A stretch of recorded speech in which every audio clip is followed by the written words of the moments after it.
que a gente pode discutir hoje, então, é essa discussão, enfim, rigorosamente contemporânea, né? Está aí nas fogueiras das vaidades, né?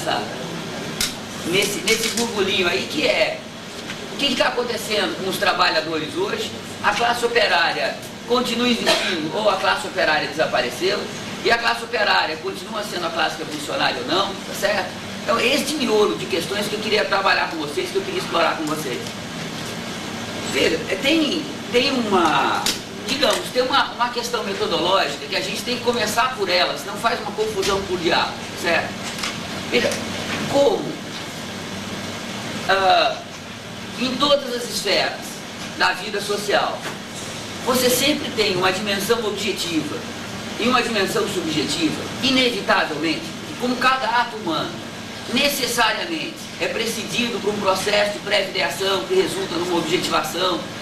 Isso necessariamente assim, a gente não vai ter nenhum fenômeno social, nenhum acontecimento social, nenhuma relação social que não tenha essa dupla dimensão. Ela, ao mesmo tempo, faz parte da causalidade posta, faz parte da realidade, ela existe, ela tem uma dimensão objetiva própria dela. A relação social, o complexo social é uma relação de causa e efeito, tá certo? Ela tem uma história própria. E ao mesmo tempo tem a relação que a subjetividade, que a consciência mantém com esse complexo social. Veja, isso vale para todo mundo e vale para as classes sociais também. Uma coisa é como as classes sociais existem na sociedade, como é que elas se inserem na estrutura produtiva, qual é a função social que elas exercem na reprodução social global, como é que ao longo da história esta função foi se modificando ou não, como é que a classe nesse sentido foi se modificando ou não, tá certo?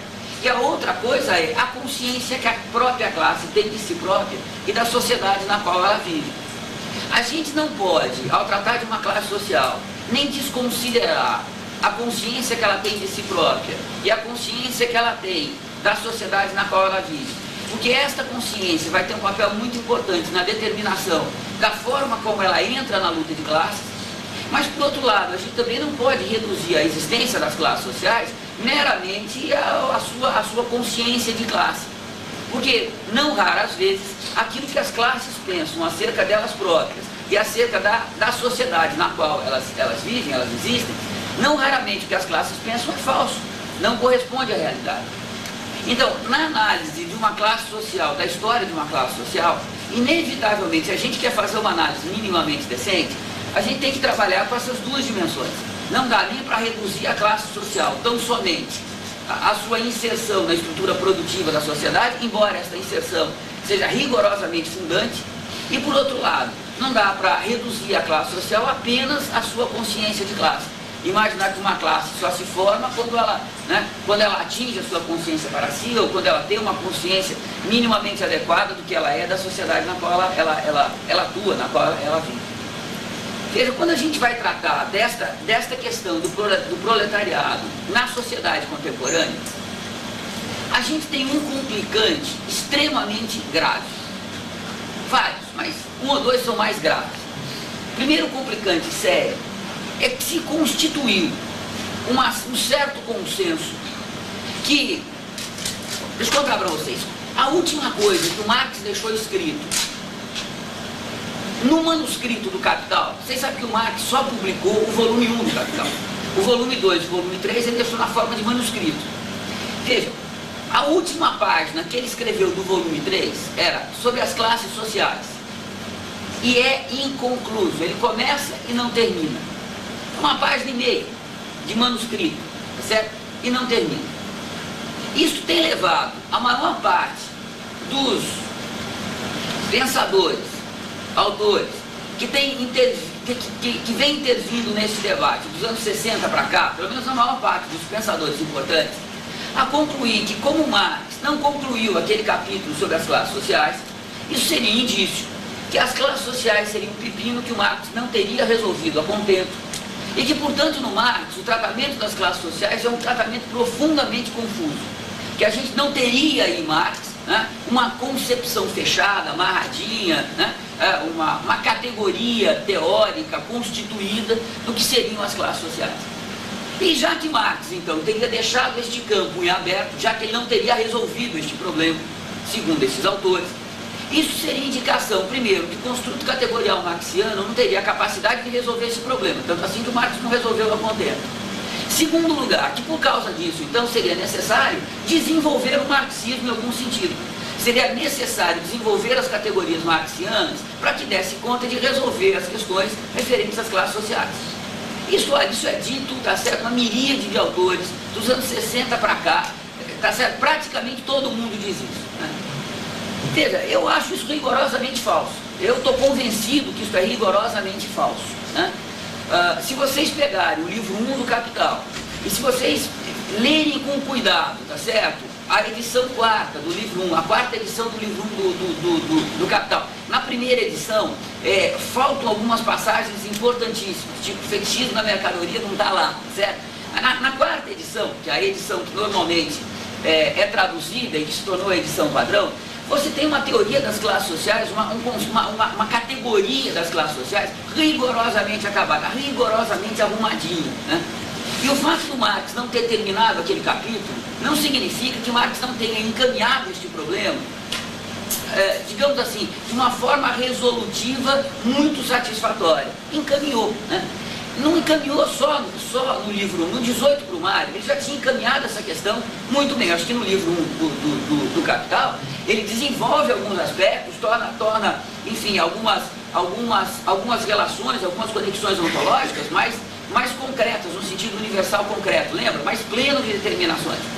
Mas que Marx tinha resolvido bem este problema, né? E que você não precisa reformar, desenvolver, acrescentar, flexionar o construto marxiano para tratar das classes sociais, eu estou rigorosamente convencido disso, né?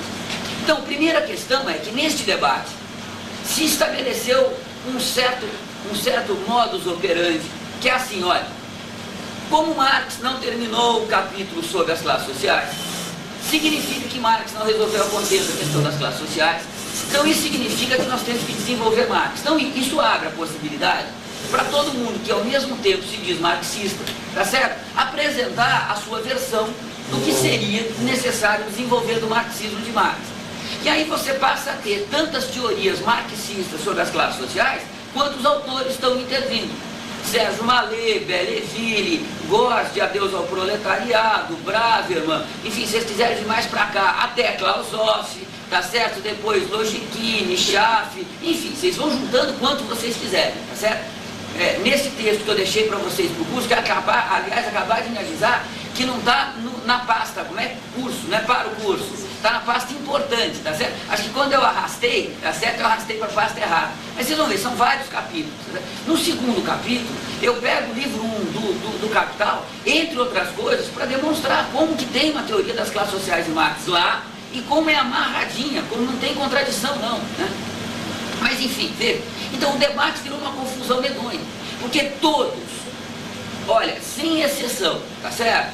Todos que intervêm no debate contemporâneo deixaram de estudar Marx, porque estão convencidos, já que todo mundo está dizendo isso, que em Marx a gente tem um tratamento muito confuso das classes sociais. Então deixa de estudar Marx e começa cada um a fazer a sua pesquisa. E saem as soluções mais mirabolantes. Vou dar um exemplo para vocês de um texto traduzido pelo Zé Paulo Neto, né, que é um motivo de divergência entre nós, agudo. Eu acho que ele nunca deveria ter traduzido aquele texto, mas enfim, era amigo do velho PC francês, aquela coisa, tá certo? Que é o livro do Logikine, A Revolução Informacional. Qual é a tese do Logikine? A tese do Logikine é, primeiro, Marx é confuso a respeito das classes sociais e acerca do trabalho produtivo e improdutivo. Eu estou convencido que não é assim, tá certo? Tem esse texto meu aí para provar que, pelo menos, né, a mim me parece uma demonstração, né, me faz apostar que não é assim. Claro que qualquer um de vocês pode pegar o meu texto e falar, ó, que besteira que você escreveu aqui, reveja tudo, eu revejo, tá certo? Se alguém demonstrar que eu fiz uma besteira, eu sou o primeiro a voltar atrás, não tem nenhum problema. Mas eu estou convencido que não é isso, tá certo? Então, veja, Marx é confuso. Então, olha o que afirma ele. Como a mercadoria, ela tem que ter massa e tem que ter peso, porque senão ela não é mercadoria. E já que vivemos numa sociedade da informação, uma sociedade informacional, e a informação não tem peso nem massa, portanto não é mercadoria, Então vivemos numa sociedade que não é mais uma coleção de mercadorias, como dizia o Marx. Portanto, não vivemos mais no capitalismo. Portanto, não tem mais as classes sociais. Bom, quem disse que a mercadoria tem que ter? Tá? Você tem que tropeçar na mercadoria para ela existir. Tá certo? Quem disse isso? Você vai numa peça de teatro, você compra um ingresso, assiste a peça de teatro. Você não está adquirindo uma mercadoria? Você não está pagando por aquele serviço que é uma mercadoria? E quem disse que a peça de teatro, quando você sai de lá, você sai com, né, o texto da peça de teatro? Não. Claro que a mercadoria é óbvio, cristalino. O que leva um marxista tradicional como Logiquini a falar uma tamanha asneira? Porque não é outra coisa. O que leva ele a dizer isso? Bom, olha, já que Marx não resolveu os problemas, nós temos que resolver. Aí fica elaborando na cabeça dele, acha uma sacada que ele acha interessante, constitui toda uma teoria que diz o seguinte: o capitalismo não existe mais, as classes sociais não existem mais. Falar em proletariado hoje é um equívoco brutal, porque já que vivemos numa sociedade da informação, é o trabalho intelectual que produz a riqueza, não é o trabalho manual. Então o proletariado não existe mais.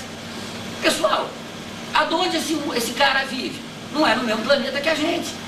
Cancela o trabalho manual e vai ver se essa luz acende, se essa sala para de pé, se a roupa que a gente veste, a comida que a gente come. Isso vem do trabalho manual, não vem de outra coisa. Cancela o trabalho manual, vê o que sobra na sociedade. Deixa a gente pensando aqui na academia, né, inventando, né, as loucuras mais loucas, e vê se a gente produz um grão do conteúdo material da riqueza social. Produz nada, a gente morre de fome. Então, veja, o que possibilita isso? Tá certo? Em primeiro lugar, há um completo abandono de Marx, e se fala de Marx as maiores barbaridades, sem sequer se dar o trabalho de dizer aonde que está tirando de Marx. O Logiquini tem algumas passagens que ele fala assim: tal como disse Marx em algum lugar, e taca na boca do Marx o que em nenhum lugar a gente vai encontrar em Marx. Ele leu há 20 anos atrás em algum lugar que talvez seja Marx, ele lembra de uma coisa que ele processou, interpreta de uma forma, né, e o velho barbudo leva nas costas, tá certo? O que não tem culpa nenhuma, né? O que não tem culpa nenhuma. Então, o primeiro problema é esse, tá certo? Se criou um certo consenso que a gente não tem em Marx uma teoria das classes sociais, que a gente não tem no Capital, a categoria classe social no Capital é problemática, não está corretamente desenvolvida e que, portanto, tá certo? Nós teríamos a obrigação, individualmente, cada um, de tentar levar Marx adiante, né? E este levar Marx adiante significa as teorias mais estapafúrdias possível. Primeiro lugar. Segundo lugar, tem o problema do momento histórico que a gente vive. Veja, se vocês pegarem a história das revoluções do século XX, essa é uma história absolutamente impressionante. Eu não vou poder me estender muito sobre isso, mas se vocês se interessam por isso, eu recomendaria muito que vocês lessem um livro do Fernando Claudin, que chama A Crise no Movimento Comunista, que ele conta a história da Terceira Internacional, né? Todas as revoluções, da Revolução Russa até a gente chegar na Primeira Guerra, até chegar na Segunda Guerra Mundial. É um livro interessantíssimo, tá certo? Interessantíssimo. Uma riqueza de dados, como poucos que a gente tem sobre a história do século XX. É um livro muito importante. Veja, o que acontece no século XX? O século XX começa com a Revolução Russa, anunciando que a era da Revolução Proletária chegou. Quando começa o século XX, não tinha muita dúvida que o século XX seria o século das revoluções proletárias. Não tinha sido o século XIX, como tinha previsto Marx. Lembra o Manifesto Comunista? Um fantasma ronda a Europa. Não rondava tanto no século XIX, mas estaria encarnando no século XX. Veja, o que vai acontecer de lá para cá é um processo que nunca, no interior do marxismo, incluindo aí Marx, nunca foi imaginado por ninguém. Em vez da revolução continuar se desenvolvendo a partir dos países capitalistas mais avançados, que era a avaliação e a expectativa que o Marx e o Engels tinham, a revolução vai se transformar não numa revolução operária dos países industrializados mais avançados, mas numa revolução camponesa dos países mais atrasados, o que o Lenin vai teorizar como o elo mais débil. A revolução vai começar com o elo mais débil da cadeia do imperialismo. Veja, isto vai fazer com que a trajetória da revolução do século XX seja completamente diferente do que tinha sido previsto pelos clássicos do marxismo. E a ideia é que a periferia capitalista se levantando em revoluções provocaria uma crise geral do sistema e levaria a revolução para o núcleo do sistema capitalista, né, os países capitalistas centrais, até agora não aconteceu. As revoluções periféricas ficaram isoladas, não conseguiram se generalizar, e o que a gente tem hoje é um caminho inverso. Quer dizer, as revoluções retornando ao modo de produção capitalista mais pleno, se reintegrando ao capitalismo internacional, independente das avaliações que a gente faça da trajetória de cada uma delas. Veja, isto compõe, veja, ao lado disso, a gente teve um processo de desenvolvimento nos países capitalistas centrais que levou no pós-Segunda Guerra Mundial, e aí tem uma enorme discussão do papel da União Soviética, do Stalin, da Terceira Internacional neste processo, dos partidos comunistas, mas que levou, veja, no período do pós-guerra, a haver um período de coexistência entre o bloco soviético e o bloco capitalista, entre a União Soviética e os Estados Unidos fundamentalmente. E neste período de coexistência, não estou aqui fazendo nenhuma relação de causa e efeito, mas foi contemporâneo, tá certo? Neste período de coexistência, a gente vai ter, nos 9 países capitalistas centrais, a existência do estado de bem-estar social. Para ser curto e grosso, porque não é esse o nosso tema, embora tenha algum reflexo, veja, o estado de bem-estar social, ele nem distribui renda, nem democratiza o Estado, nem democratiza a sociedade. O que o estado de bem-estar social faz é, ele implementa o mercado de consumo que absorve os trabalhadores nos países capitalistas centrais através de uma elevação da massa salarial, mas essa elevação da massa salarial é muito inferior ao aumento da lucratividade geral do sistema. Então o trabalhador ganha mais, mas a burguesia ganha muito mais. Você tem, portanto, durante o período do estado de bem-estar social, uma concentração de renda, não uma distribuição de renda. O fato do trabalhador dos países capitalistas centrais ganhar mais, não quer dizer que você está distribuindo renda. Quer dizer que o que ele está ganhando a mais está servindo para dar mais lucro para a burguesia que o explora. Agora, como é que eles fazem para pagar mais para esse trabalhador? Tem vários mecanismos, mas um mecanismo importante é esparramar as multinacionais. As multinacionais vêm para o terceiro mundo, exploram uma mão de obra extremamente barata, tem uma lucratividade elevadíssima, com isso eles financiam, entre outras coisas, a elevação da massa salarial dos 9 países capitalistas centrais, e com isso, desde os trabalhadores destes países podem consumir mais. Ou seja, a elevação do padrão salarial dos trabalhadores dos países capitalistas centrais é feito também às custas da exploração dos trabalhadores do terceiro mundo. E estes trabalhadores passam a ser, portanto, passam a ter interesse, portanto, na exploração que a burguesia dos países centrais faz dos trabalhadores do terceiro mundo.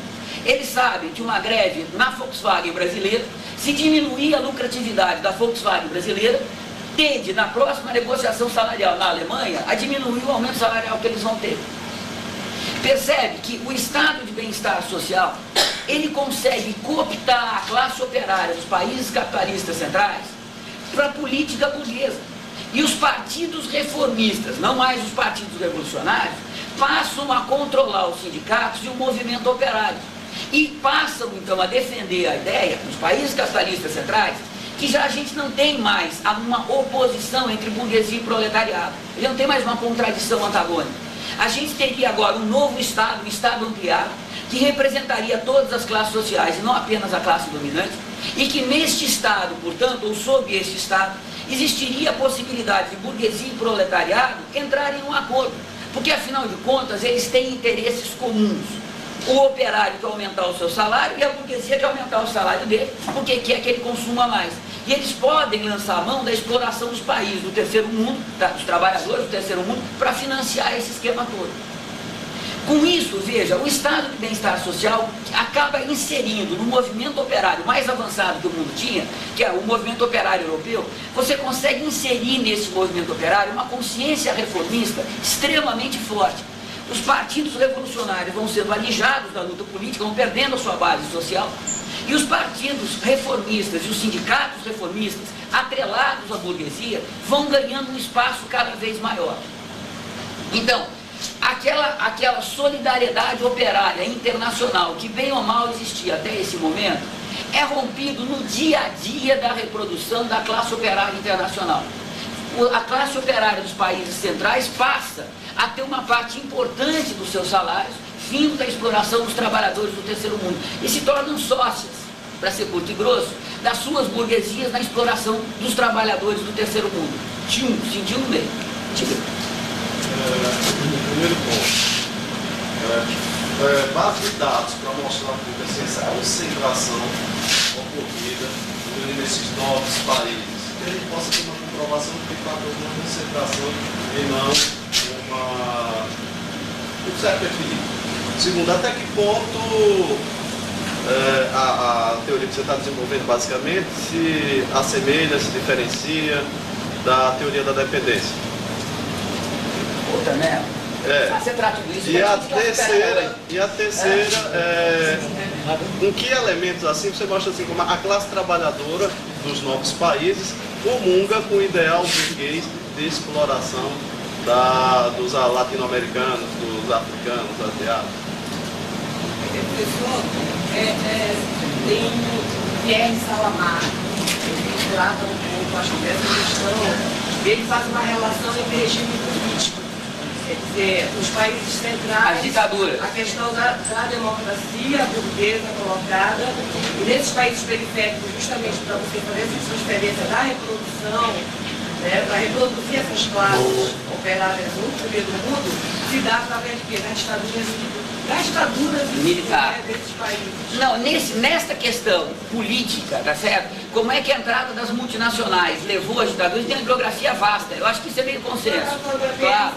Olha, esses três textos têm dados infinitos, tá certo? Informações sobre processo de concentração de renda nos 30 anos dos anos dourados, tá certo? Isso aqui são dados mais em relação aos Estados Unidos, assumido de barato que os Estados Unidos conheceram o Estado de Bem-Estar Social, que já é polêmico, mas tá certo? Escapando disso.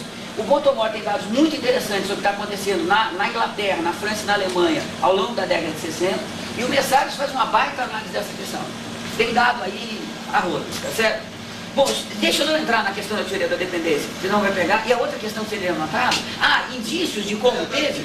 Trabalhadores, a classe trabalhadora europeia comungava com a ideia da burguesia de exploração do terceiro mundo. Assim, olha, quando a gente teve as greves de 68 aqui, foi uma delegação de intelectuais e operários brasileiros pedir apoio de várias centrais sindicais europeias.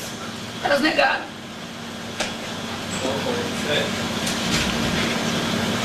Quando você tem as greves de 78, 80, 81 aqui, os trabalhadores da Volkswagen alemã, da Scania sueca, etc., viram com extremo receio. Foi gente para lá pedir apoio, faz uma hora de paralisação, apoia a gente, né? Nada, absolutamente nada. E você nunca teve sequer uma campanha salarial articulada em todo ele. Para não falar uma greve, mas sequer uma campanha salarial, né? Nada. Né? São mundos completamente distintos. Pessoal, eu acho que é interessante isso que você está abordando sobre que talvez o senso comum pense que o que aconteceu na Europa foi distribuição de renda.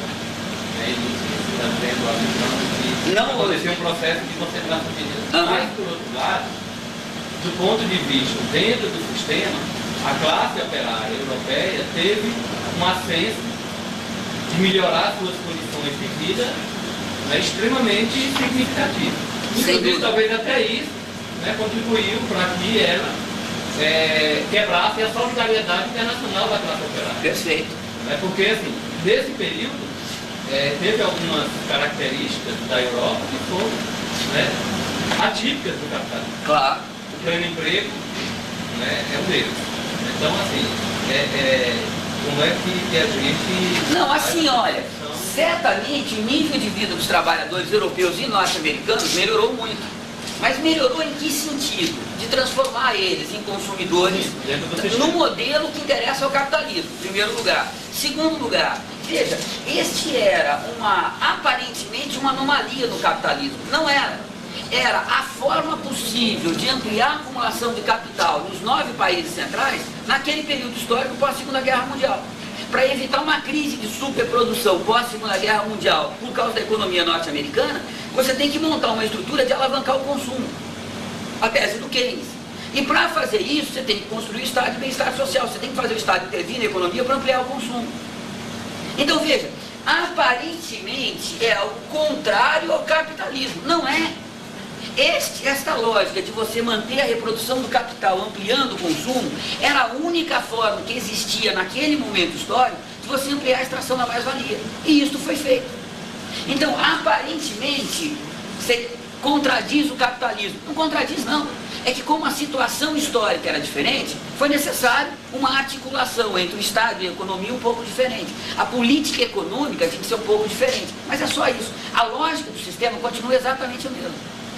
Tanto é assim, veja, isso que eu quero chegar com vocês, que quando a gente tem a transição do estado de bem-estar social ao estado neoliberal, duas coisas muito interessantes acontecem. Primeiro, você não vai ter nenhuma reação possível por parte dos trabalhadores que estão perdendo, inclusive, os trabalhadores dos países capitalistas centrais, que estão perdendo, inclusive, o pouco que eles haviam ganho naquele período, que era um nível de vida um pouco melhor, um salário um pouco melhor, né? Eles não ganharam uma vida plena de sentido, eles não deixaram de ser explorados, tá? Isso que eu estou dizendo que eles ganharam pouco, tá certo? Eles perdem até isso, uma parte importante disso se perde. Não tem nenhuma reação operária importante.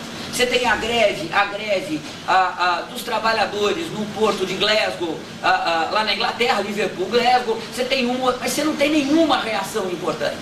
Segundo lugar, os partidos que terminam implementando as políticas neoliberais são os mesmos partidos que implementaram o estado de bem-estar social. É o Partido Trabalhista Inglês, é o Partido Socialista Francês, tá certo? E se você quiser brincar, é o PT brasileiro mudando o que tem que ser mudado.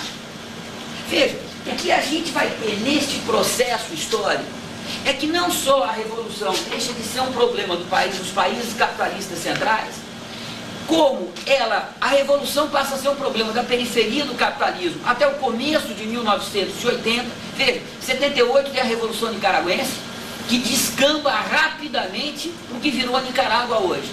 Em 79 tem a Revolução Iraniana, que está longe de dar no socialismo, ninguém vai discutir isso. E depois disso, o pessoal não teve mais nada. E não estou falando nem na periferia, nem no centro, não teve mais nada.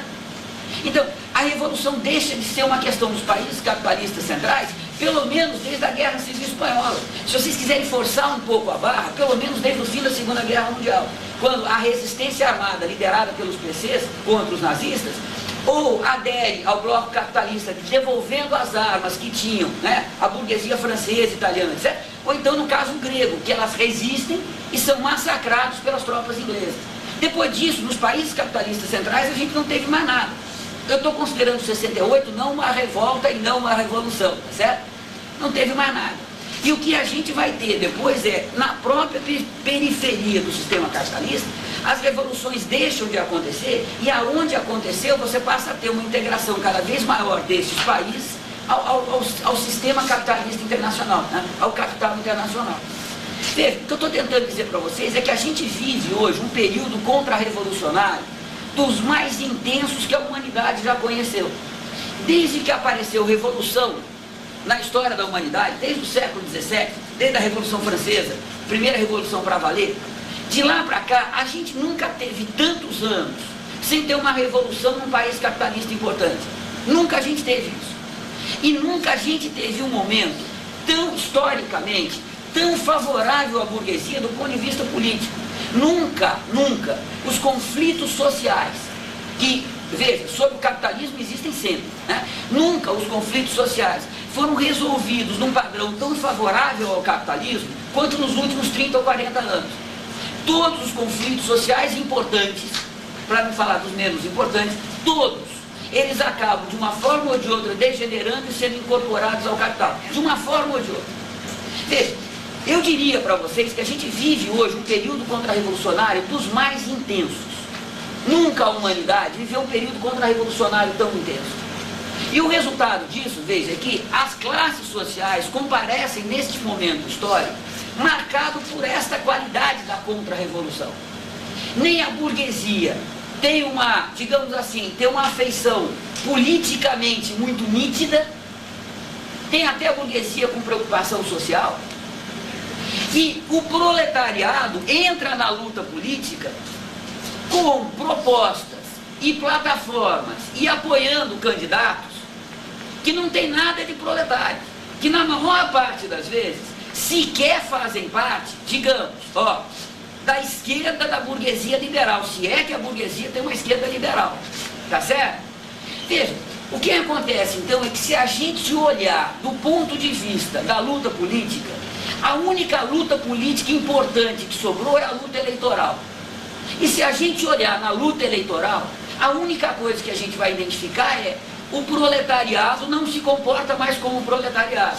Ele entra na arena política, que agora é identificada com a arena eleitoral, já que não tem mais revolução, é identificado com a arena eleitoral. Então, ele entra na arena eleitoral apoiando propostas extremamente moderadas, quando não neoliberais. O Armando Boito, que é um sociólogo da Unicamp, vocês devem conhecer pelo menos de nome, é um cara interessantíssimo. Ele liderou um conjunto de pesquisas que acabaram resultando em 2 artigos na crítica marxista, que me parece interessantíssimo. Eu não vi nada mais interessante em relação ao Brasil do que esses 2 artigos que o Boito publicou. Ele demonstra como, do governo FHC para cá, você tem a consolidação, primeiro, de um novo arranjo dos setores do que ele chama... Veja, o Boito é de uma tradição marxista muito diferente da minha, né? Ele é autosseriano, eu sou lucachiano, ele acha que eu sou idealista, eu acho que ele é estruturalista, tá certo? Quer dizer, do ponto de vista teórico, né? Além de uma grande amizade, nós temos enormes divergências. Mas eu vou utilizar o linguajar dele, tá certo?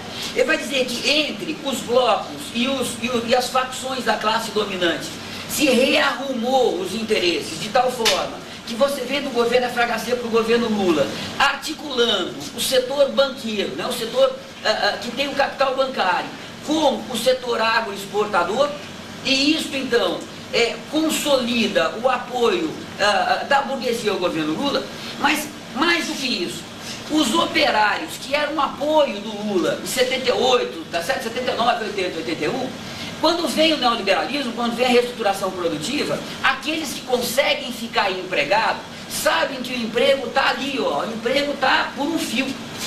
E tudo que eles querem é manter a situação como está. Eles não querem nenhuma oscilação política ou econômica que altere qualquer coisa, porque alteração, sabem eles, significa provavelmente o desemprego deles.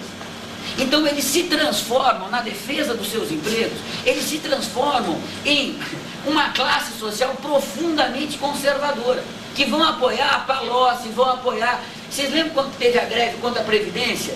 Que teve uma manifestação no ABC, que de uma reunião da CUT saiu o pessoal para bater no pessoal que estava fazendo greve, nos funcionários públicos? Veja, isso seria impensável há 20 anos atrás, há 15 anos atrás, completamente impensável. Mas por que eles estavam batendo? Porque eles estão dizendo, ó, tem que passar essa reforma da Previdência, senão vem uma crise econômica e babar o meu emprego. Então veja, nesta configuração política que a gente vive, a consciência da classe operária se transformou numa consciência profundamente alienada. E estudar a situação histórica concreta dos últimos 20 ou 30 anos, a aparência que a classe operária politicamente desapareceu. E quem considera que a política é necessariamente a política eleitoral, e a maior parte dos analistas políticos tendem a fazer isso, ou de tradição liberal, tendem a fazer isso, acha que a política é a política eleitoral, faz essa identificação, já que na arena eleitoral o proletariado não comparece enquanto classe, mas comparece aderindo aos programas políticos mais conservadores, e ultimamente o proletariado mais avançado brasileiro se transformou em base eleitoral do governo neoliberal do Lula. Veja, isto fornece a eles o argumento empírico para dizer a classe operária sumiu, não tem mais trabalhadores, não tem mais classe operária. Hoje o que a gente tem é algo muito diferente da época do Marx. A revolução saiu do cenário, porque o proletariado sumiu da arena política. Tranquilo? Então veja, toda essa discussão que vem sendo feita desde a década de 60, dizendo, olha, o proletariado está desaparecendo, o proletariado não é mais o mesmo, o proletariado vai sumir, né? E depois vem toda a questão da robotização nos anos 80, 90. Os robôs vão acabar com o trabalho manual, o Adam Schaff, né? Os robôs vão acabar com o trabalho manual, que a gente vai ter fábricas inteiras sem ninguém trabalhando, porque os robôs... Então, a classe operária está em extinção, a classe... Né? Veja, como se identifica a luta política, a luta eleitoral? Diz assim, olha, como a classe operária está perdendo postos de trabalho, então numericamente ela é cada vez menor, então ela está deixando de ser revolucionária. Como se a classe revolucionária, em qualquer momento histórico, fosse a maioria da população. Nunca foi. Como a revolução não é uma eleição, você não tem que ter maioria das pessoas. Não é isso uma revolução. O que faz uma classe revolucionária ou não é a sua inserção na estrutura produtiva, que possibilita a ela reverter ou não todo o sistema. É isso que faz uma classe revolucionária, e não a quantidade de pessoas que tem. Se fosse pela quantidade, a classe revolucionária teria sempre ter sido sempre o campesinato, até a gente chegar aí bem entrado no século XX. Na Rússia de 1917, a classe revolucionária teria que ter sido o campesinato mais pobre, os mujiques, e nunca foram. Na Revolução Francesa, a burguesia era a minoria da população, e era ela a classe revolucionária por excelência.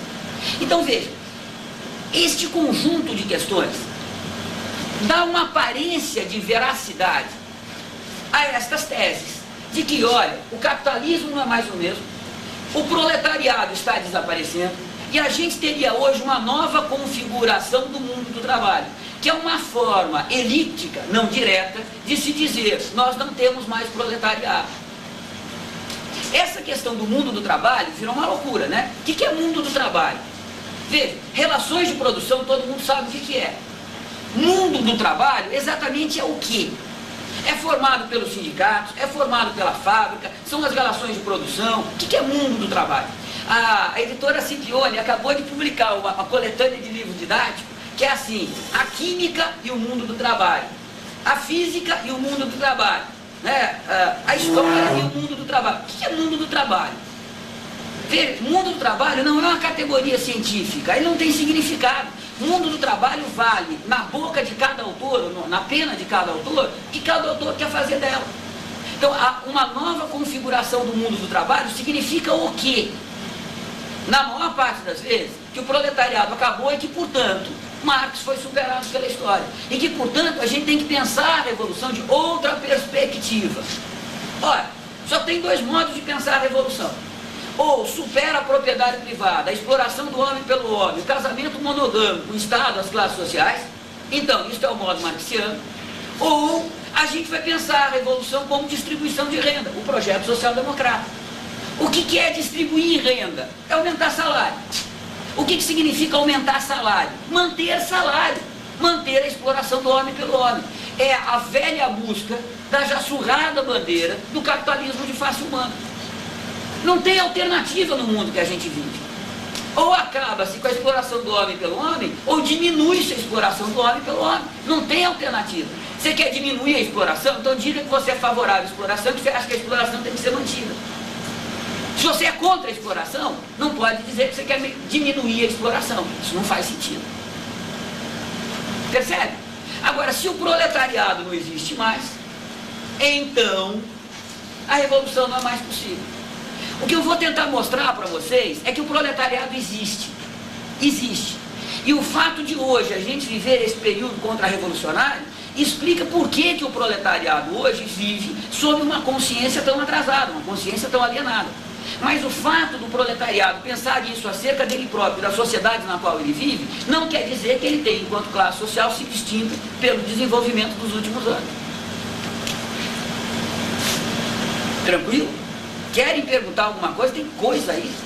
Diga.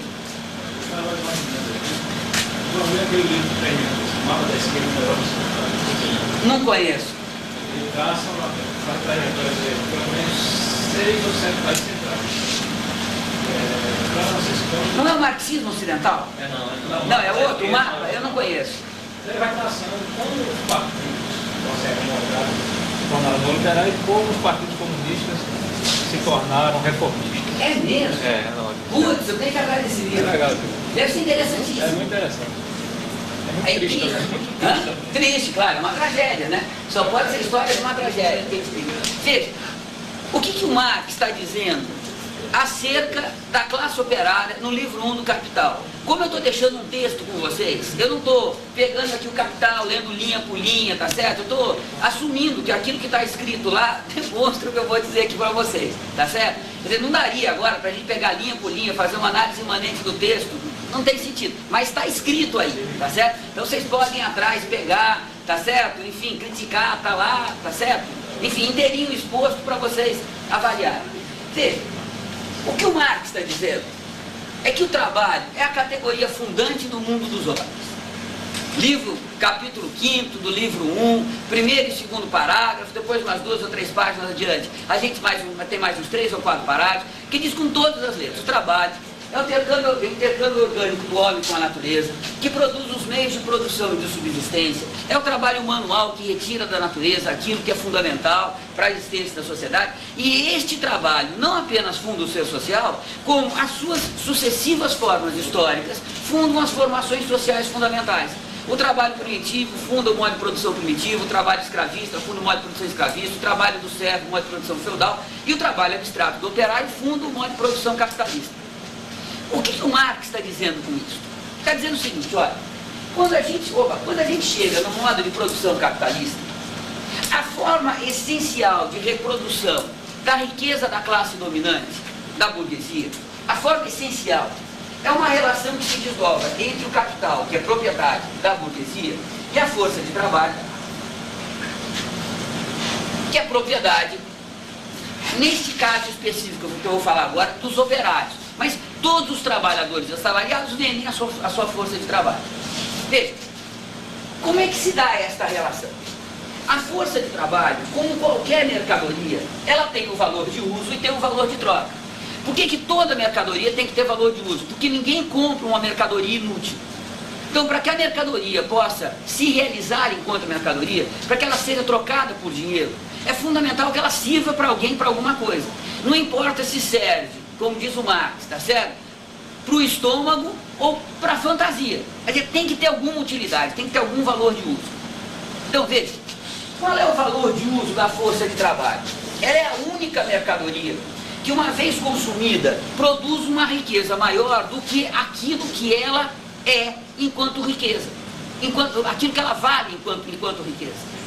Veja, qual é o valor de uma mercadoria? É o tempo de trabalho socialmente necessário para produzir esta mercadoria. Qual é o tempo de trabalho socialmente necessário para produzir a força de trabalho de um operário?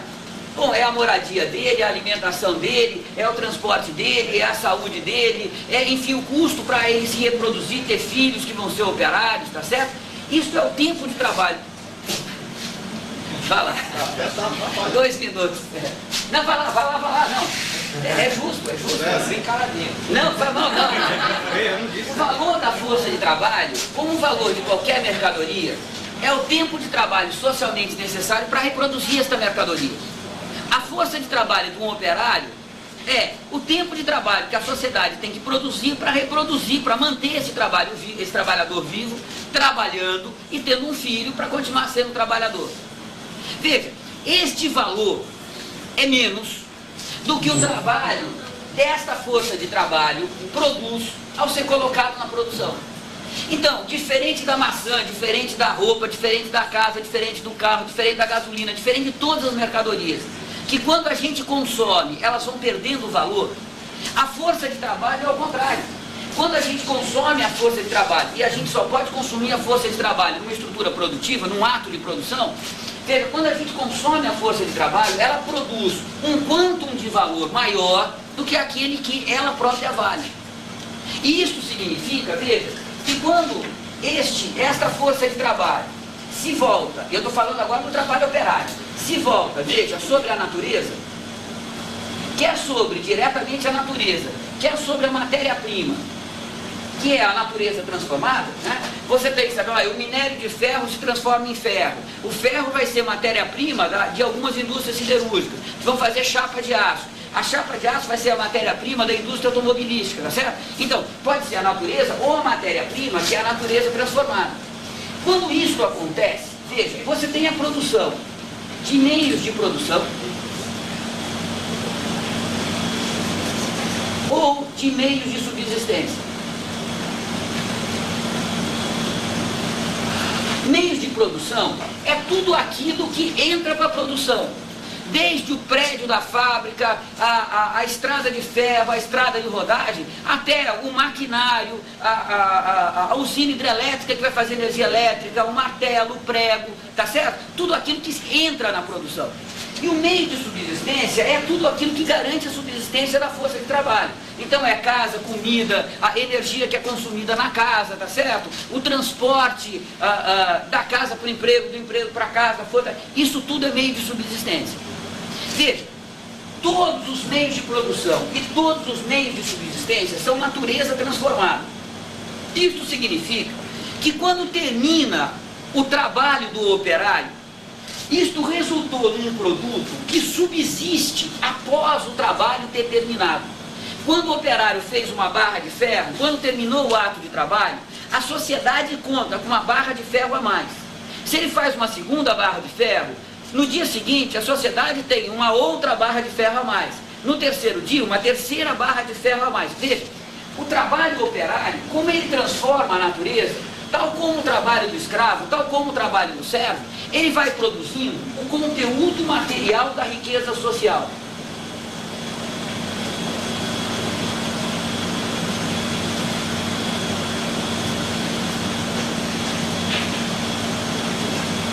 Essa é uma expressão que o Marx utiliza no terceiro parágrafo do capítulo 1 do livro 1, está lá, tá certo? Ele está começando a escrever.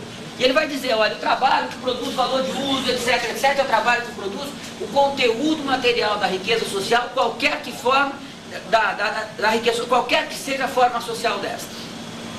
Olha agora que legal. Uma vez realizada esta produção ainda não é riqueza para a burguesia, ainda não é. Ela lá é a produção que está estocada e que o cara ainda não vendeu. Se o burguês não vender esta produção deixa de ser riqueza da burguesia. Fica lá o estoque que não é vendido, é lixo. Então, esta riqueza tem que ser realizada, essa mercadoria tem que ser vendida. E é necessário, então, que você tenha todo um processo que vai pegar estes meios de produção e de subsistência e que você converta isto aqui em dinheiro. E isto vai ser feito em larga medida pelo comércio. Eu digo em larga medida porque você tem venda também entre as fábricas, você tem venda entre fábricas que fazem parte do mesmo conglomerado, e muitas vezes não é pela mediação do complexo do comércio enquanto tal, não vai para o shopping center, não vai para o revendedor, etc. Mas enfim, o comércio é a mediação mais importante. Uma vez transformada essa mercadoria em dinheiro, este dinheiro que foi arrecadado, ele vai ser dividido em 3 partes. Eu vou tirar para o custo para ficar mais simples do esquema. Então, veja, uma parte vai para o custo, para pagar a produção, a matéria-prima, a energia, a depreciação de máquina, a depreciação de prédios, tá certo? Eu vou tirar o custo. A outra parte vai se transformar no salário do operário.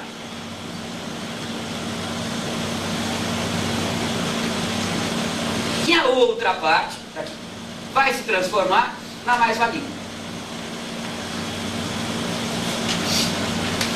Tranquilo? Dúvidas? Veja, esta é a forma essencial da extração da mais-valia, da reprodução do capital. Neste modo de produção capitalista, a classe dominante, a burguesia, reproduz a sua riqueza. Esta é a forma essencial da reprodução desta riqueza. Tem coisas no meio, mas este é o modo essencial. Se vocês entenderem isso, a gente entende o resto. Alguém tem dúvida? Quer que eu volte? Tá claro? Olha agora que legal. O problema é que esta relação do capital e trabalho, que confere a este trabalhador um status de proprietário privado livre, e que, portanto, tem o direito de vender a sua força de trabalho para quem e nas condições que ele achar que deve. E, por outro lado, o fato que o burguês também tem o status de um cidadão livre, que contrata a força de trabalho nas condições e de quem ele achar que deve. Para que isto seja possível, você tem que ter uma relação entre o capital e o trabalho, que significa, veja, que é uma relação entre proprietários privados. Este trabalhador vai tentar tirar da burguesia tudo o que ele puder.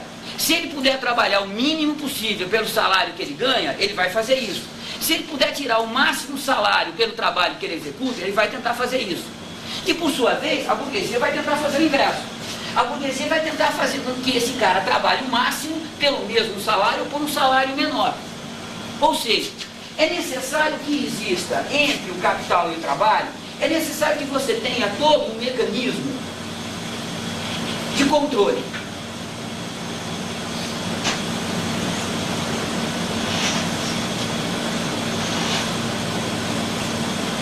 E tal como ocorre no modo de produção escravista, tal como ocorre no modo de produção feudal, este controle vai ser realizado pelo trabalho intelectual.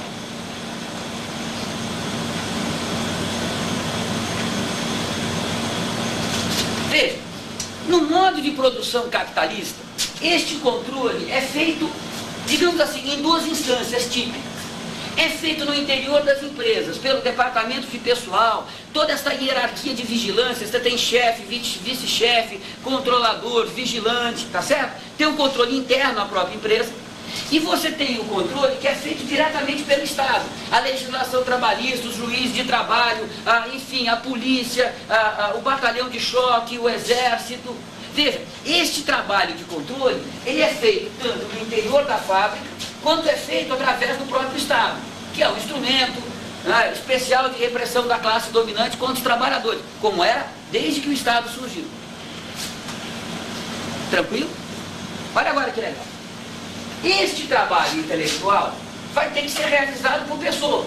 Então, como este trabalho manual aqui, ó, vai ter que ser realizado por pessoas. E estas pessoas, ao realizarem este trabalho intelectual, elas vão vender a sua força de trabalho como os operários vendem a sua força de trabalho. Ou seja, elas vão receber um salário.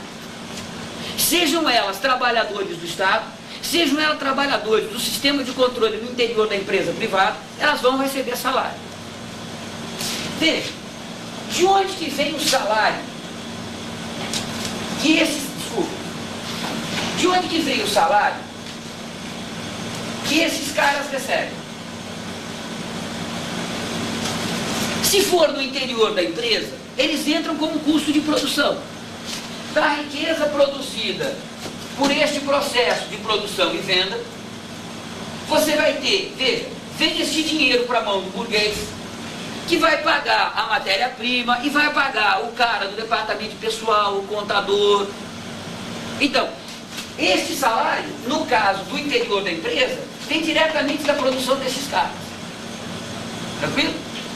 Se é um funcionário público, sabe lá eu, como nós professores universitários, a burguesia pega o dinheiro do proletariado, paga o imposto para o Estado, que paga para a gente o nosso salário. Ao fazer isto, veja, este salário é pago também da riqueza produzida por esses caras. Então, veja, este salário que está aqui não vem de uma riqueza produzida por estes caras. Esses caras não produziram riqueza nenhuma.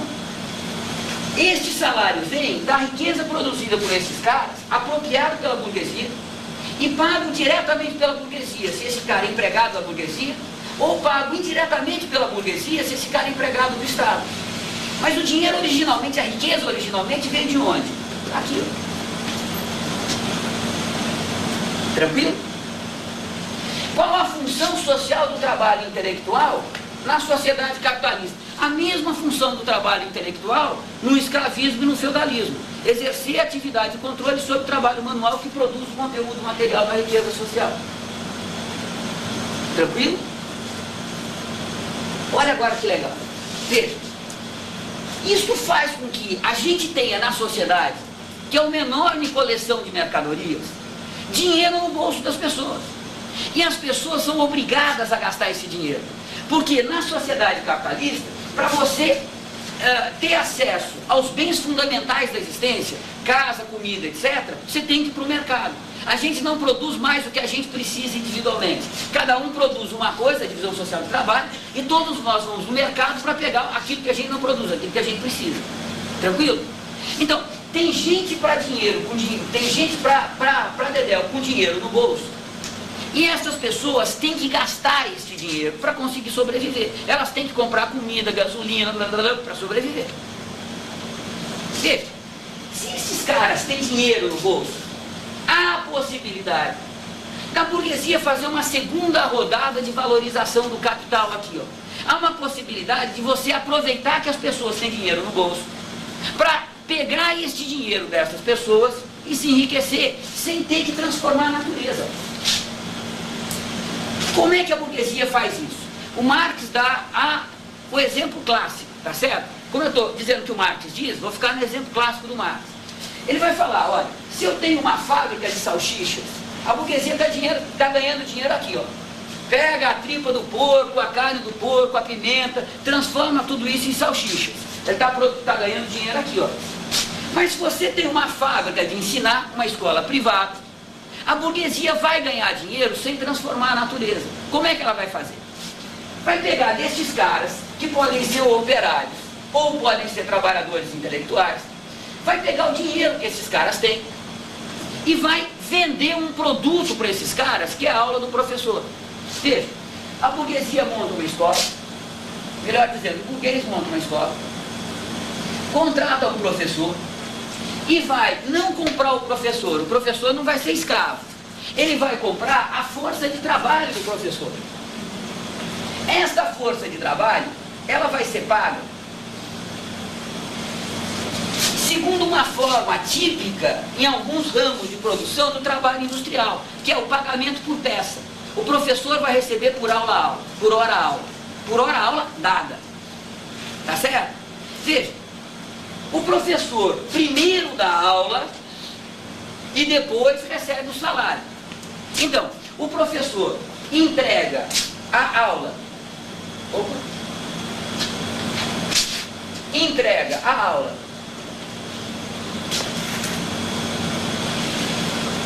para o dono da escola. 30 dias depois, ele recebe o salário dele correspondente àquela aula. O que o dono da escola faz? Ele vende esta aula para os pais dos alunos. Vamos imaginar que você tenha 30 pais. Vamos imaginar que cada um dos pais paga uma mensalidade de R$10. Então, no final do mês, você matricula o filho e paga a primeira mensalidade. Veja, entrou aqui então 30 vezes 10, entraram R$300. Saiu daqui para cá, R$300. O que vai acontecer com esses R$300? Ele vai ser dividido para pagar o custo, para pagar o salário do professor, e o que sobrar vai ser a mais-valia do dono da escola. Este esquema é exatamente igual a este esquema. Você pega uma mercadoria que vale mais do que a força de trabalho que a produz, vende essa mercadoria, paga os custos, paga o salário e tira mais valia. Veja, isso aqui é exatamente igual a isso, com uma diferença brutal. Quando termina a aula já foi consumida. Não resta nada quando termina a aula.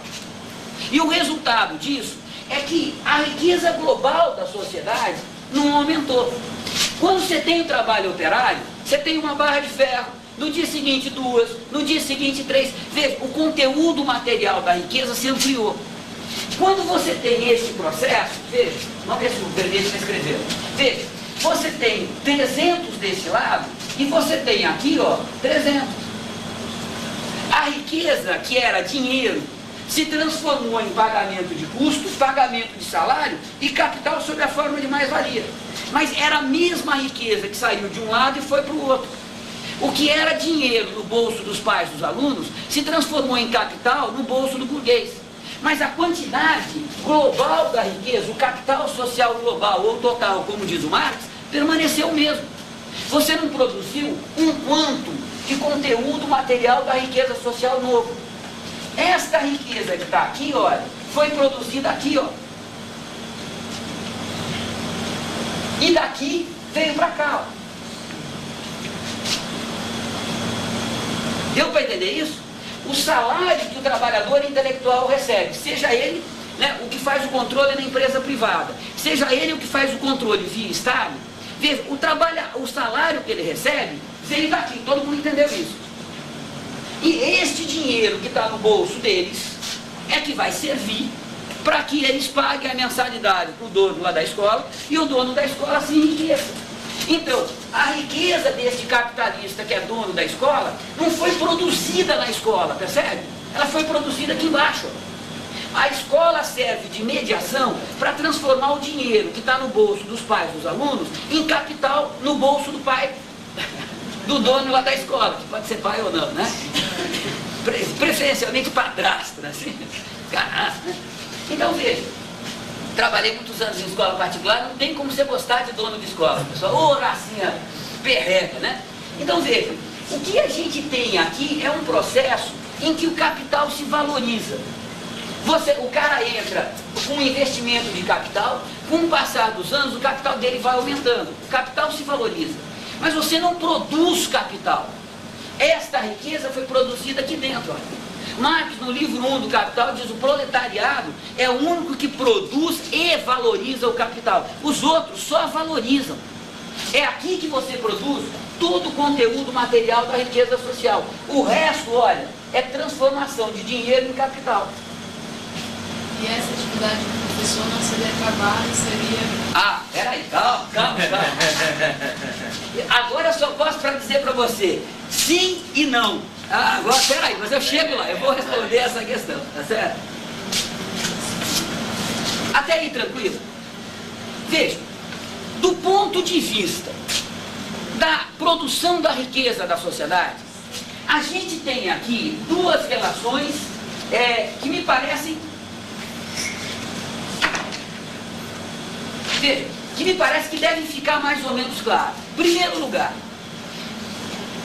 a atividade que produz toda a riqueza da sociedade está aqui, ó. Estes são os produtores do conteúdo material da riqueza social. Todas as outras atividades vivem da riqueza produzida aqui, ó. Portanto, todas as outras atividades fazem parte da porção parasitária da sociedade. Tal como o senhor de escravo e os seus ajudantes parasitavam o trabalho escravo, tal como os senhores feudais e os seus ajudantes parasitavam o trabalho servil, a burguesia e os seus ajudantes, que agora se esparramam pelo Estado e no interior das próprias empresas, parasitam o trabalho operário. Mas... Vai lá. O professor que forma o aluno. O aluno, saindo da aula, não pode fabricar mais barra ou uma barra melhor. Claro, pode. Aqui produz para a sociedade. Não, curto prazo, mas a longo prazo. Exatamente. Sem dúvida. Faz parte do mesmo... Claro, mas veja, o juiz de direito também. O policial também. O policial que obriga o trabalhador a furar uma greve e trabalhar, ele também, mas ele não está produzindo.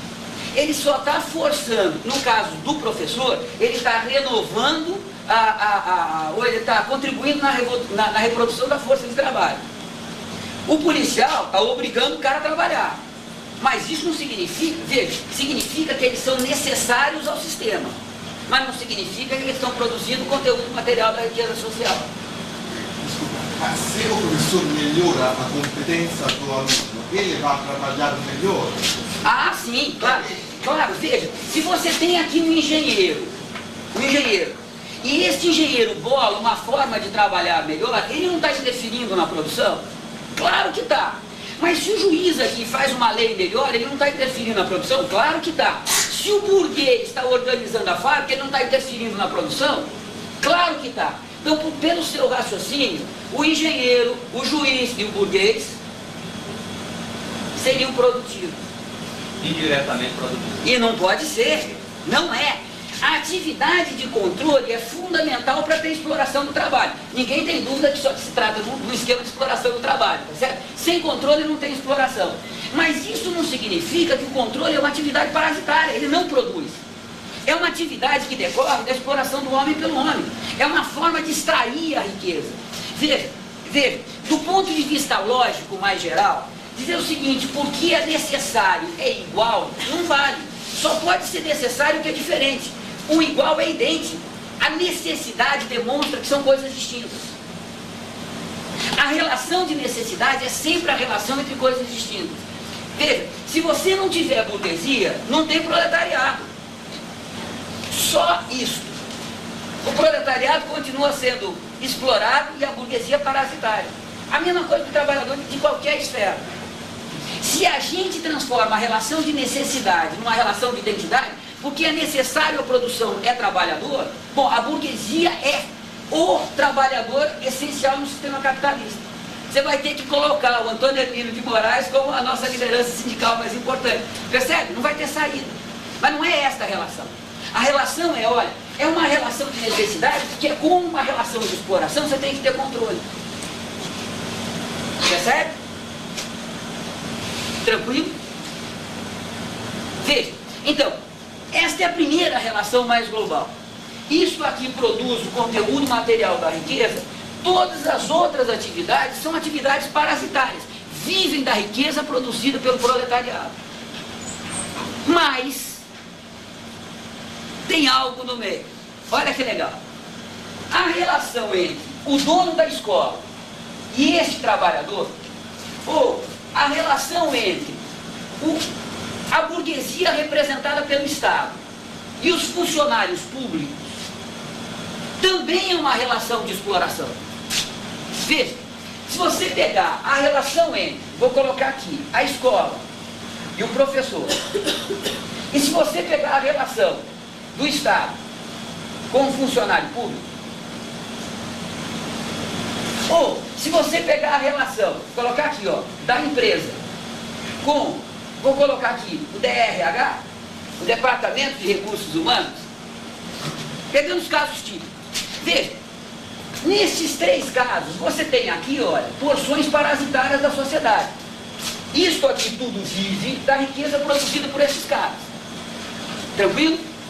Todavia, nesta relação aqui, você tem uma relação de exploração. Quanto menos o Estado pagar para o funcionalismo público, menor o custo Brasil, menor o custo para a burguesia para manter o Estado, e isso significa que você amplia a extração da mais-valia. Diga. Produção de ciência e tecnologia. Oi? Produção de ciência e tecnologia. É o mesmo caso. É o mesmo caso. Se você tem a produção de ciência e tecnologia, é o mesmo caso. Tá certo? Não... Mas dentro desse esquema não seria o conteúdo, mas não material. Não. Quando você produz ciência e tecnologia, você produz ciência e tecnologia que só pode ser utilizada na produção neste esquema de exploração. Toda tecnologia nova e toda ciência que gera uma tecnologia nova, ela incorpora na sua concepção a atividade do trabalhador controlado e explorado. Só é uma tecnologia viável se puder ir para a linha de montagem da fábrica. Então, o que a ciência e a tecnologia fazem, nesse sentido que você está apontando, não é produzir o conteúdo da riqueza, é produzir uma nova forma de você trabalhar na linha de montagem e, portanto, é uma atividade de controle. Mas o conhecimento dele conselheiro se transformado numa espécie de mercadoria? Ah, sim, claro. Aqui, olha, se você tirar o professor e você colocar aqui, por exemplo, se você pegar uma ONG, e você tem na ONG, ela vai vender um projeto para o Estado, todo mundo conhece, então ela vai vender um projeto para o Estado. Aí na ONG você tem o dono da ONG, que não se diz dono da ONG, se diz diretor, certo? O dono da ONG, né? E o dono da ONG, ele contrata para aquele projeto um assistente social, um administrador, um sociólogo, um economista. Veja, a função desses caras qual é? Fazer um projeto que vai se transformar num catatal bonitinho e tal, que ele vai vender para o Estado. O Estado vai pagar para ele em troca desse projeto e ele vai remunerar os seus trabalhadores. Veja, esta é uma relação típica de produção de mais-valia. Mas veja, de onde que vem esta riqueza que o cientista, o administrador, eles estão recebendo? Vem do Estado. E veio de onde do Estado? Aqui, ó. Percebe? Então, mesmo quando você tem o assistente social, o administrador, sendo trabalhador produtivo, chegar no que está produzindo mais-valia, mesmo assim continua fazendo parte da porção parasitária da sociedade. Não? De alguma forma, isso não começa a ser gerado um esquema na escola, quando se produz conhecimento. Claro que começa. Ou seja, veja, se você não tiver a atividade destes caras, a produção não pode se realizar. Ou seja, sem eles a produção não acontece. Eles interferem sobre a produção e ampliam a produção. Só isso. O fato deles serem necessários à produção não quer dizer que eles produzam. Por eles serem necessários, é sinal muito evidente que eles não produzem. Veja, o que eles fazem? Eles inventam um novo modo de produzir sob a forma capitalista de produção. O que eles estão dizendo agora, trabalhador, você vai trabalhar deste modo. Agora, operário, você vai trabalhar deste modo. Eles fazem parte dos mecanismos de controle para se produzir a mais-valia neste esquema.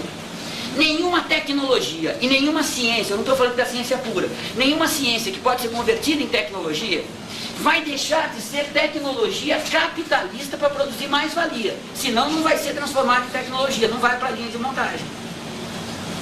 O que faz parte do processo de alienação do capitalismo. Por causa disso que a privatização das universidades é complicadíssimo. Financiamento de verbas privadas na pesquisa universitária é um caso gravíssimo por causa dessa questão. Você quer ver? Deixa reduzir ao absurdo o teu argumento só para reverter. Se você tiver os caras bolando ciência e tecnologia de uma forma escalar, e não tiver operário com um trabalho manual, transformando isto em novos produtos, você não produz nada. Se não tiver os caras produzindo. Produz. Se você não gera uma tecnologia nova, produz. Se você não tem uma tecnologia nova, produz. Se os cientistas fazem uma greve nos laboratórios, a produção não para. Se os petroleiros fazem uma greve, para tudo. Produz. A relação é diferente. Na atividade de produção de nova tecnologia e de novos conhecimentos aplicados à produção, no modo de produção capitalista, isso é muito importante para alavancar o lucro, que você amplia a extração da mais-valia. Por quê? Porque você faz o operário trabalhar de um modo mais produtivo. O que é mais produtivo? Com o mesmo salário, ele produz mais valor, produz mais riqueza. Então, a tecnologia, a ciência é uma das mediações de controle que o modo de produção capitalista utiliza para fazer o trabalhador, o operário, produzir tal como ele produz. Então, a ciência e a tecnologia não produzem valor, elas organizam a produção. E nisso é uma atividade de controle. Vai lá. O grande problema das montadoras hoje, que tem um alto nível de automação, é justamente que quando há qualquer problema, para toda a produção, porque são poucos técnicos que prestam serviço, que sabem resolver aquele problema, há uma demora grande, então a alta tecnologia também tem seus problemas.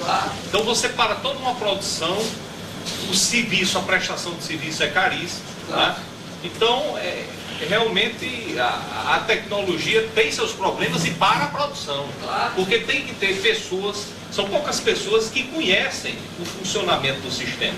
Então essas montadoras elas estão passando por sérios problemas em relação a isso, a robotização. Por causa disso, que todo processo de objetivação implica, todo processo de objetivação, que é trabalho sobre a natureza, implica em você ter um deslocamento da matéria. O deslocamento pode ser de 10 centímetros ou pode ser de 10 mil quilômetros. Tá certo? Então o transporte faz parte do trabalho operário. E aí vale o transporte de mão de obra também. Oi? Eu acho que o norte, ela se percebe, é questão de percepção. Eu sou doutor universitário.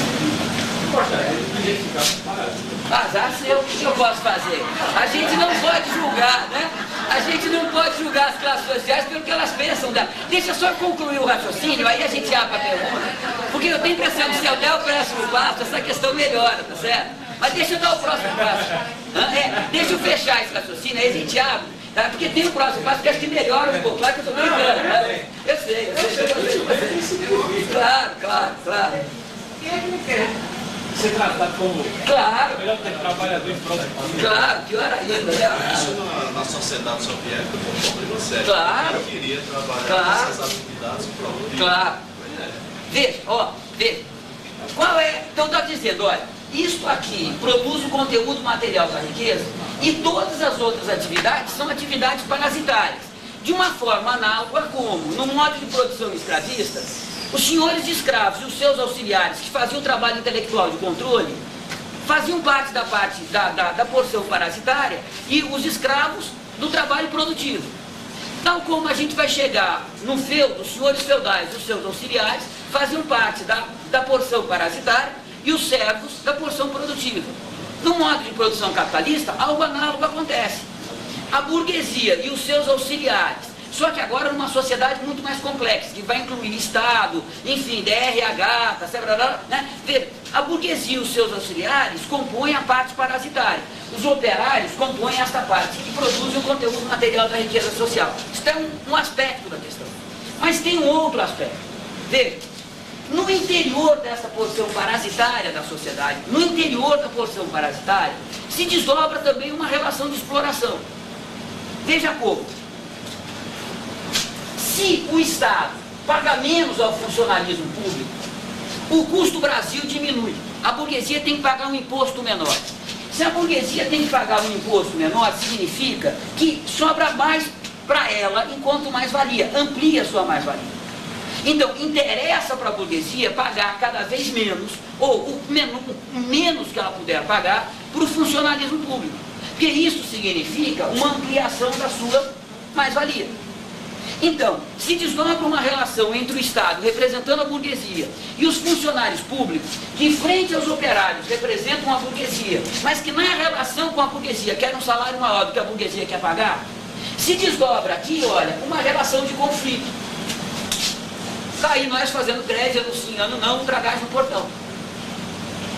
Veja, entre o professor da escola privada e o dono da escola, você tem um conflito direto. É muito imediato. O professor entra na sala de aula, ele sabe qual é a mensalidade que a escola cobra. Entra na sala de aula, vê 40 alunos. Ele faz as contas na cabeça dele, vê que um aluno paga a aula que ele está dando. 29 serve para cobrir o custo, que é baixo, e para o lucro do dono da escola. É imediato o conflito. Não tem escola privada que todo final de ano, começo de ano, tem um certo clima. Quem o dono vai mandar embora porque acha que está organizando os professores, e como os professores vão se organizar para pressionar o dono lá em março, quando as aulas estão começando, para aumentar o salário. Sempre. Veja, tanto o dono da escola quanto os professores vivem da riqueza produzida pelo proletariado. Mas entre eles você tem uma contradição, você tem uma exploração, que se desdobra num processo de luta de classe. Veja, entre o burguês, que é dono da empresa, o Antônio Hermínio de Moraes, e os seus auxiliares na exploração direta dos operários, DRH, engenheiros, tá certo? Cientistas que ele financia, tem o mesmo problema. Quanto menos ele pagar para esses caras, maior vai ser o lucro dele. Ele quer baixar seus custos. E estes caras, como assalariados, querem um salário maior para viver melhor. Professor, mas essa mão de obra de baixa qualificação, essas grandes empresas têm como prestação de serviço, eles vão comprar. Sim, sim, mas mesmo que é terceirizado, o esquema é fundamentalmente o mesmo.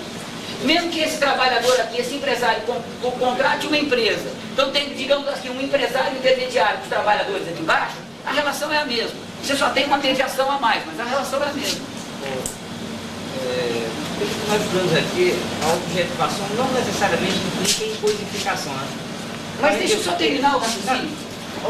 Deixa eu só terminar o raciocínio, senão fica a zona, eu volto. Só terminar o raciocínio. Só terminar o raciocínio, 2 minutos, eu termino. Veja, o que eu estou tentando mostrar para vocês é que, diferente das sociedades anteriores, nas quais o conflito entre os auxiliares da classe dominante e os auxiliares da classe dominante na exploração dos trabalhadores, né? Os auxiliares e a classe dominante, o conflito não era parte importante da sociedade, porque tinha conflito. O exército romano várias vezes se negou a entrar em combate, a não ser que aumentasse o salário deles, aumentasse o soldo, várias vezes. Estavam caminhando em combate, fechava o acampamento, não saímos do acampamento até que, várias vezes. Não saímos de Roma até que, várias vezes. Conflito existia, mas nunca o conflito fez parte da reprodução da sociedade, como acontece na sociedade capitalista. Então veja, no interior do setor parasitário da sociedade, você tem um conflito que se estabelece entre o capital do dono da escola, o capital do grande empresário industrial, ou o Estado, que representa a burguesia, e os demais assalariados. Então o que o Marx vai dizer? O Marx vai dizer que, no modo de produção capitalista, a gente tem a burguesia e a gente tem o proletariado, que são as classes sociais fundamentais. Este aqui produz todo o conteúdo material da riqueza social, E esta aqui organiza a exploração do trabalho operário. Mas entre as duas, tem o que ele vai chamar no 18 Brumário, não no livro 1 do Capital, ele vai chamar de classes de transição.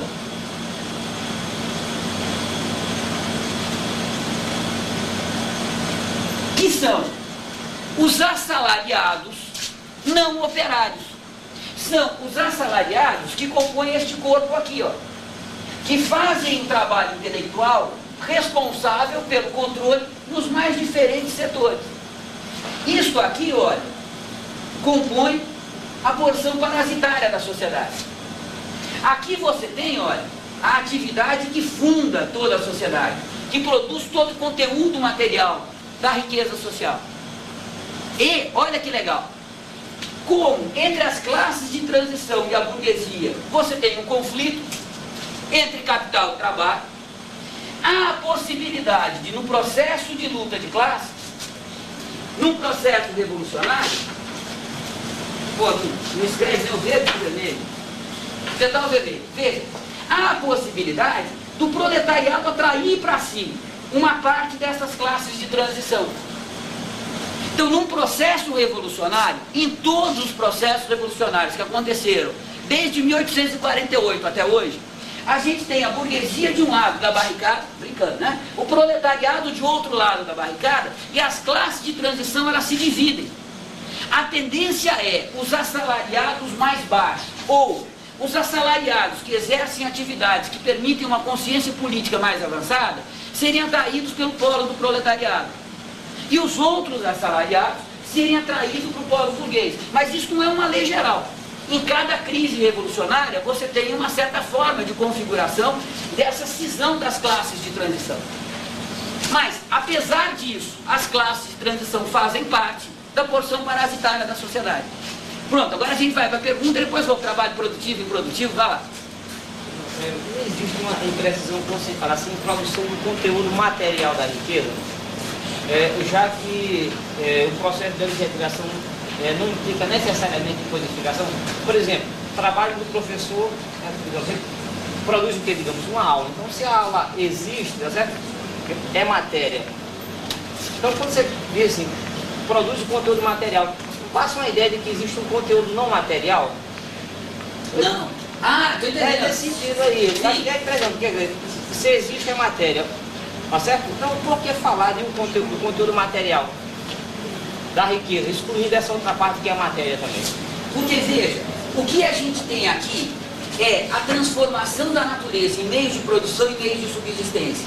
Nesta atividade produtiva, diferente desta, ao se encerrar a atividade produtiva, a sociedade tem, em uma mercadoria, plasmada uma quantidade de trabalho que você não tinha antes. Então você tem uma riqueza material que você não tinha antes. Esta riqueza material subsiste ao ato de trabalho. Quando você tem a produção de uma aula, a aula é consumida na próprio momento da sua produção. Ao ela se esgotar, ao terminar a aula, você não tem absolutamente nada neste sentido aqui, ó.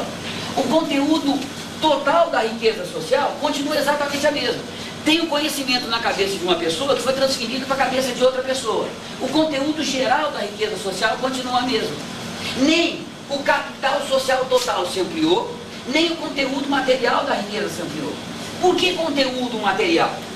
Veja, o Marx não viveu este debate nosso contemporâneo, que não vai durar muito tempo, tá certo? É modismo, já acaba, da questão do imaterial. Veja, a gente estava conversando hoje, para o Marx, veja, o Marx é um cara materialista. Para o Marx, o que é imaterial não existe. Não tem imaterial para o Marx. No livro 1 do Capital, imaterial não aparece uma vez. Você pode dizer com absoluta certeza que eu prestei muita atenção. Mas eu duvido que alguém seja capaz de pegar no Marx, no original alemão, não nas traduções perrecas que tem, e o Marx falar de trabalho, ele fala de trabalho intelectual, trabalho espiritual, trabalho imaterial não. Porque o imaterial para ele é algo que não existe. Veja, o que o Marx está dizendo é, você tem a matéria inorgânica, você tem a matéria orgânica, né? O que não tem vida, o que tem vida, e você tem a matéria social. A matéria social é o conjunto das relações sociais que compõem as formações sociais, a história do homem. Isto é uma matéria tão objetiva quanto a pedra mais objetiva que a gente tem. Esta relação social chamada capital tem uma força material sobre as nossas vidas muito mais dura do que qualquer pedra que a gente vai encontrar aí pelo caminho. Nossa vida enquanto seres burgueses é determinada pelo capital, não é determinada por nenhuma pedra que a natureza fez. Então veja, a objetividade do ser social, que inclui o poder material das ideias, isto é a materialidade social. O que o Marx está dizendo é que entre a matéria da natureza inorgânica e orgânica e a matéria social, você tem uma distinção ontológica. São matérias que têm leis, que têm propriedades, que têm características distintas. Mas o ser social é tão material quanto a natureza. O imaterial para o Marx é o inexistente. Como? Veja, na época do Marx, essa discussão sobre o material era incabível. Veja, o Marx e a civilização europeia estavam acabando de acertar as contas com Hegel. Hegel é o cara que levantou a hipótese da história seu desenvolvimento do Geist. Não tinha sentido naquele momento se pensar, imaginar que alguém fosse voltar atrás e dizer que o imaterial existia. Isso é o mais puro idealismo, é pior do que Kant, é o mais puro idealismo. Bom, o século XX conseguiu, começo do século XXI, conseguiu realizar essa façanha. Então, de fato, gera esse problema para o nosso debate contemporâneo. Para o Marx isso era completamente estranho. Quando ele está falando em conteúdo material da riqueza social, qualquer que seja a forma social desta, ele está falando, veja, que é a atividade que transforma a natureza nos meios de produção e meios de subsistência peculiares a cada formação social. Ele não está dizendo com isso que isso seja imaterial, mas ele está dizendo que isso aqui tem uma propriedade ontológica distinta desta. Isto aqui, quando termina a produção, você tem trabalho cristalizado em objetos materiais, meios de produção e de subsistência. E aqui não. Você não tem o trabalho cristalizado em nenhum meio de produção ou meio de subsistência. Então aqui não produz um conteúdo novo da riqueza. Você transfere a riqueza que já existe sob a forma de dinheiro, percebe? Mas gera um problema, sem dúvida alguma. Espera aí, eu acho que tinha uma pergunta de você, diga. Bom, já a passou. questão é a seguinte.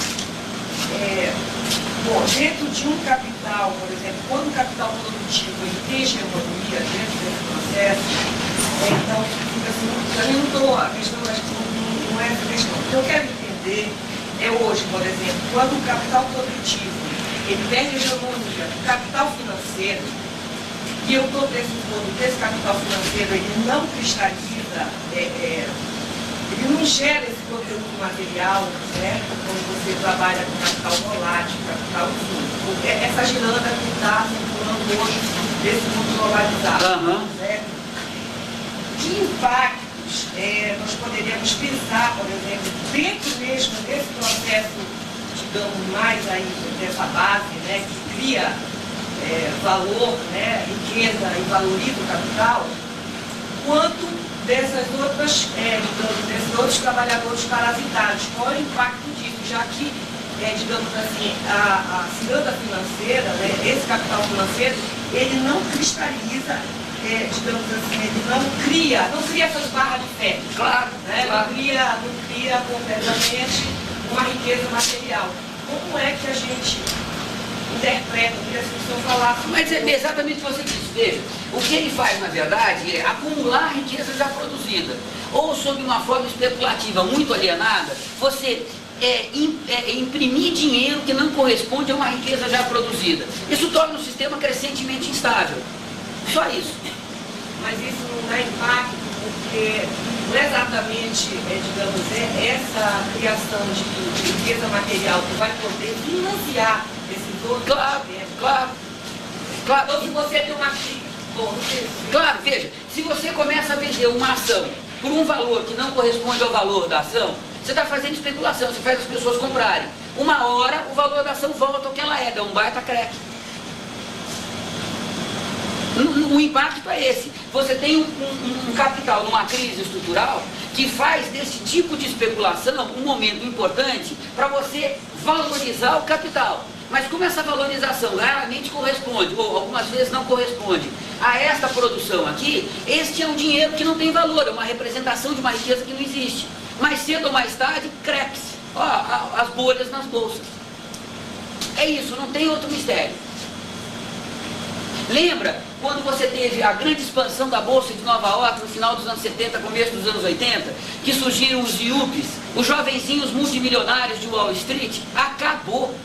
Não demorou 5 anos, acabou. Porque a riqueza que eles acumularam era vento. Voltou tudo atrás. Acabou. Você tem um crédito pronto, você perde 2 trilhões de dólares num dia. A especulação imobiliária lá no Japão, que sustentou a economia japonesa durante pelo menos 7 anos. Você vai especulando, né, fazendo especulação monetária, então você compra um terreno, depois você coloca um prédio em cima, vende muito mais caro do que ele vale, aí você derruba o prédio, coloca um prédio maior, vende muito mais caro do que ele vale, um belo dia o mercado acertou as contas. Ninguém paga os preços que estão sendo pedidos. Tem um aumento da oferta muito maior do que a procura, os preços despencam. Baita boa, causou a crise japonesa, contribuiu para a crise japonesa. Não tem muito mistério aí.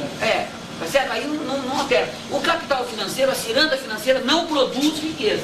Valoriza o capital, acumula a riqueza já existente. Ou, de uma forma profundamente alienada, tá certo? Vende produto pelo que ela não vale. Diga. Deixa eu passar para ele lá na tua frente. Vai lá. Porque é bem em torno disso aí. Eu estou pensando a realização do capital. Então, nesse sentido, tanto a educação, esse exemplo lá em cima, né, ele serve para a realização do capital, já que a lógica do capitalismo é sempre aumentar a produtividade. Claro. Né, então, ele tem um papel central no processo, né, de sobrevivência do capitalismo, como também eu estou pensando nesse caso de baixo, para a realização do capital e a realização do lucro. Porque, como eu pensei, a gente pegar para Boticário, as pessoas que estão lá na linha de montagem para fazer as essências, enfim, os perfumes do Boticário. Mas para realizar o lucro, tem que ter o comércio. Claro. Tem que ter as pessoas que estão no shopping center para vender, porque senão, se só produzir, como é que o capital se realiza? Claro. Então, fica difícil assim, de entender como é que essa outra parte da classe trabalhadora, se é preciso dizer assim, né, do educador, da pessoa que estão no comércio, eles são parasitários.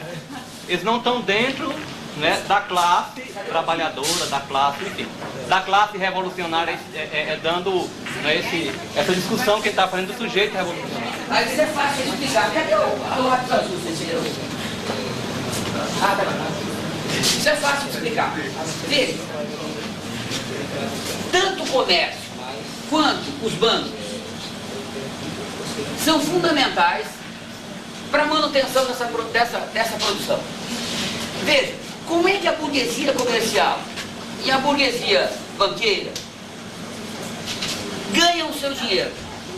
É assim, ó, este cara produz, colhe a mais-valia, tá certo? Que foi produzido nesse processo.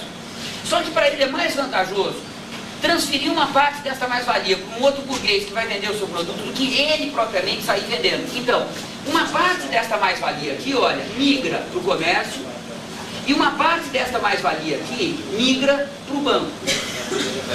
Este comércio aqui, olha, ele só vai poder funcionar se ele tiver trabalhadores assalariados. Então, este cara aqui, olha, ele vai contratar um trabalhador assalariado. A riqueza que está no salário deste trabalhador ou deste trabalhador assalariado, a riqueza daqui, ó, veio daqui, que por sua vez veio daqui, ó. Isso não quer dizer que você não tem uma contradição, porque esse cara transfere uma mais-valia para cá, quanto menos o salário ele pagar, melhor vai ser para ele.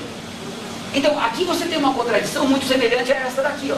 Você tem uma luta por melhores salários e o comerciante quer pagar o salário cada vez maior. O bancário quer aumentar o salário e o banqueiro quer o salário cada vez menor. Você tem o mesmo conflito que você tem aqui, ó. Mas a riqueza de onde vem o salário deles não é produzida por eles. É produzida aqui, ó. A única classe social que produz a riqueza do qual ela vive é o proletariado. Todas as outras classes vivem da riqueza produzida pelo proletariado. No momento de crise revolucionária, estas classes de transição, os assalariados que não são proletários, mas por serem assalariados têm contradição com seu patrão, seja ele privado ou seja o Estado, veja, estas classes elas tendem a se cindir. Uma parte fica com a burguesia, outra parte fica com o proletariado. Em larga medida, o destino de uma revolução é decidido pela porção das classes de transição que o proletariado consegue atrair para o seu projeto histórico. Mas é assim, ó. É mais, assim, a dificuldade de entender, se a gente pensa no processo revolucionário, por que uma pessoa que está trabalhando no comércio é menos importante que uma pessoa que está trabalhando... Não é disso que se trata. Peraí, não é disso que se trata. Veja, uma coisa é o que a classe... Não, porque você está dizendo que quem trabalha na produção é proletário. Não é Isso. Quem trabalha no comércio é proletário? Não. Não isso. E o proletário é... A classe revolucionária. A classe revolucionária. Então, ou seja, a outra não é classe revolucionária. Por excelência. Então, nesse sentido, tem uma diferenciação de... Nesse sentido sim, mas veja, isso não significa que um seja mais importante para o outro. Eu acabei de dizer para você que numa crise revolucionária, larga medida o destino de uma revolução é definido pelo qual setor dessas classes de transição que o proletariado consegue atrair. Não é disso que se trata. Não é nenhuma questão de valor aqui. A questão é qual a função social que a atividade exerce na reprodução social. Esta é a questão decisiva. A função social que ela exerce é realizar através da venda do produto ou através da venda do dinheiro, realizar a mais-valia que foi produzida por esse trabalhador aqui. O salário dela não vem da riqueza, o salário deste comerciante ou deste bancário, não vem da riqueza que ele produziu, vem da riqueza que o proletariado produziu.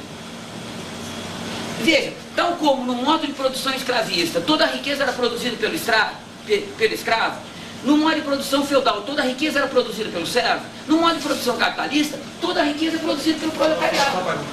Isso aí não dá para dizer que é a divisão social do trabalho? Claro que dá. O que você está dizendo, portanto, é que se isso aqui não existir, isso aqui não vai existir. Perfeito.